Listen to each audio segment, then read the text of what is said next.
तीजा तिहार के सुघरई एक सुघर कविता के संगमा। मैके के मया तिहार तीजा, बेटी माई के दुआर तीजा। पोरा जैसे आथे लेवैया के सुरता आथे। भाई के जोहत रद्दा, बहिनी के इंतजार तीजा।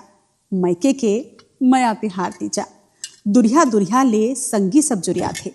हंसी ठिठोली मया पीरा लगोठिया थे।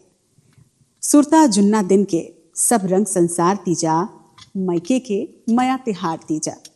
किसिम किसिम के कलेवा, ठेठरी खुरमी के स्वाद, तिजहारिन के उपवास होते खा के करू भात। मेहंदी के रचे रंग मा पीड़ित रहे अपार तीजा, मैके के मया तिहार तीजा।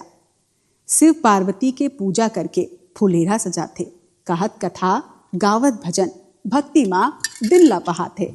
पति के लंबा उम्र खातिर 36 घंटा के तपवार तीजा, मैके के मया तिहार तीजा।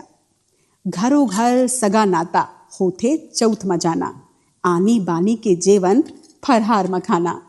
पहिने ओढ़े रूप सुघर, लुगरा के उपहार तीजा, मैका के मया तिहार तीजा, मैके के मया तिहार तीजा। दाई दीदी बहिनी महतारी मल्ला तीजा पूरा तिहार के गाड़ा गाड़ा बधाई और पाई लागी।